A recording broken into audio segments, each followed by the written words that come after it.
Have you ever wondered how difficult it can be to work with someone who's had a stroke?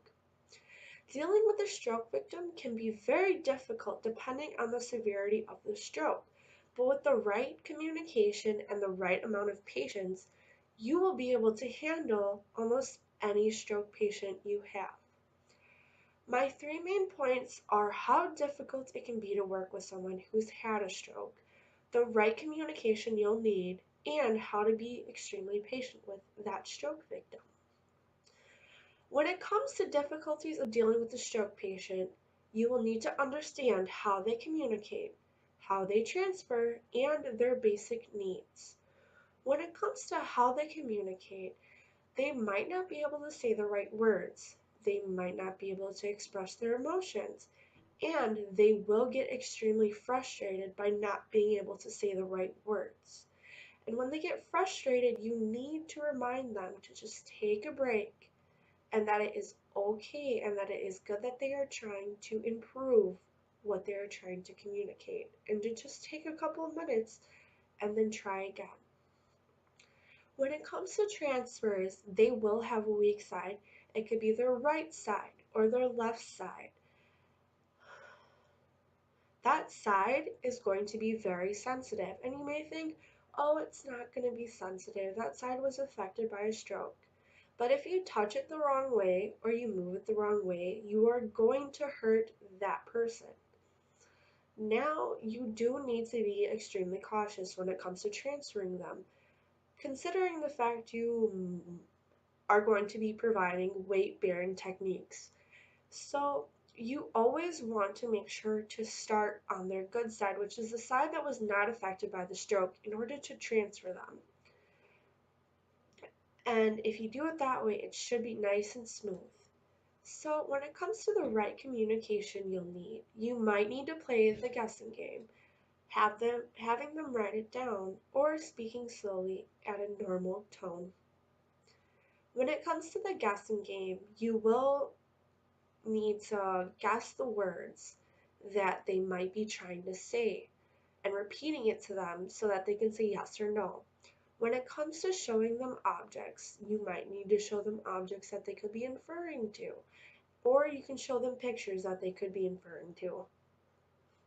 When it comes to having them write it down, this technique does not always work for everybody because, for example, the stroke could have affected their dominant side, which could be their right side, for example, let's just say that, or it could be their left side.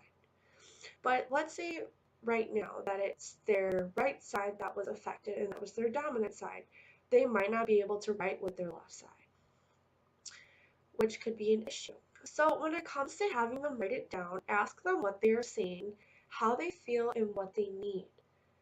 And then when it comes to speaking to them, you want to speak at a slow, normal volume or tone. You don't want to speak too fast or too slow. And you don't want to speak too loud or too soft, because if you do these things, they might think you are trying to dumb them down and make them not seem like the individual that they were before they had their stroke, which you never want to do when it comes to a stroke victim, because that is going to hurt them emotionally, and also it is going to make them feel like less of a person. So you want to speak at the right pace.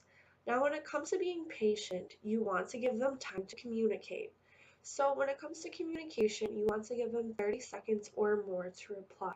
Never rush them and do not answer questions for them. If you rush them, they will get frustrated, including if you answer questions for them, which you don't want to do, because you wouldn't like it either if somebody answered questions for you. Now, when it comes to being patient, you want to give them time to try their own ADLs. And as I said before, that is their basic needs.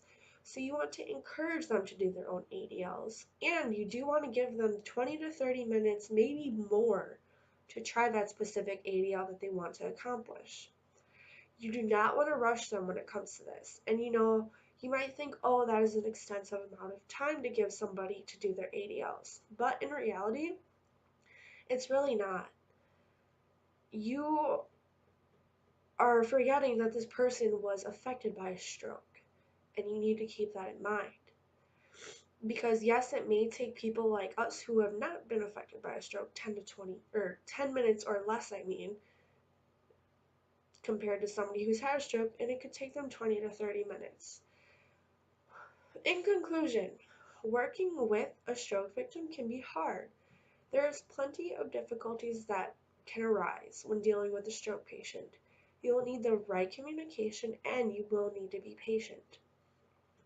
Sometimes working with a stroke victim or patient isn't always easy, but if you have the time to communicate properly and be patient with them, you will feel very helpful in the end and you will have that person feeling like how they were before that stroke affected them.